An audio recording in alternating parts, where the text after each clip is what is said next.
Hi అండి. Welcome to my channel. ఈరోజైతే రవ్వ బందోస అయితే ప్రిపేర్ చేస్తున్నానండి.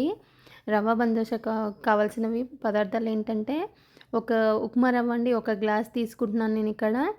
దాంట్లోని ముప్పావు కప్పు పెరుగు తీసుకోవాలండి. పుల్లటి పెరుగైనా పర్వాలేదు, నార్మల్ పెరుగైనా పర్వాలేదు, ఏ పెరుగైనా తీసుకోవచ్చు మనము. టేస్ట్ చాలా బాగొస్తుందండి. 2 కలిపి వాటర్ కలపాలండి. ఇప్పుడు దాంట్లో పోస్తున్నాను. పోసి కొంచెం సరిపడా వాటర్ పోస్తాను. కొంచెం ఒక 10 మినిట్స్, 15 మినిట్స్ నానితే సరిపోతుందండి మనకు. వెంటనే ప్రిపేర్ చేసుకోవడానికి మనకు టైంకి టిఫిన్స్ లేకపోతే ఇది రెడీగా చేసుకోవచ్చు. వెంటనే చేసుకోవచ్చు. చాలా బాగుంటుంది.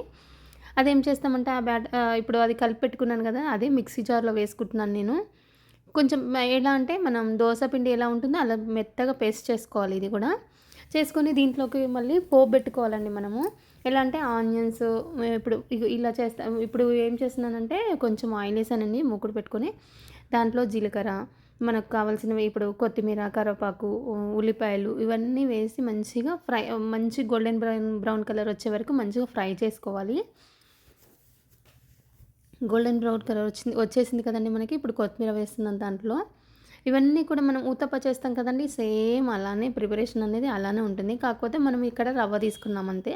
వెంటనే అప్పటికప్పుడు వేసుకోవాలంటే ఇది మాత్రం ఫాస్ట్‌గా, తొందరగా మంచి టేస్టీగా తయారవుతుంది.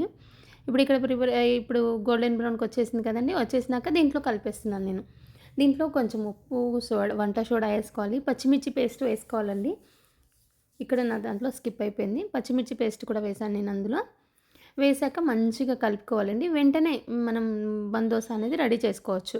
ఆయిల్ వేసానండి. ఇప్పుడు ప్యాన్‌లో మన ఇష్టం అండి. మీరు కొంచెం మందంగా కావాలంటే మందంగా వేసుకోవచ్చు. పలచగా అంటే కానీ కొంచెం మందం వేసుకుంటే స్పాంజీగా చాలా బాగొస్తాయి. ఇప్పుడు ఇప్పుడు కొంచెం ఆయిల్ వేసి ఇప్పుడు నేను చేస్తున్నాను చూడండి. రెడీ అయితే అవుతుంది మనకి. ఒక దోసనైతే వేసేసాను నేను. మంచి బ్రౌన్ కలర్ వస్తుంది. టేస్ట్ కూడా సూపర్‌గా ఉంటుందండి. మనం టమాటా చట్నీతోని, పల్లి చట్నీతోని దేనితోనే సర్వ్ చేసుకున్నా కానీ బ్రేక్‌ఫాస్ట్ రెడీ.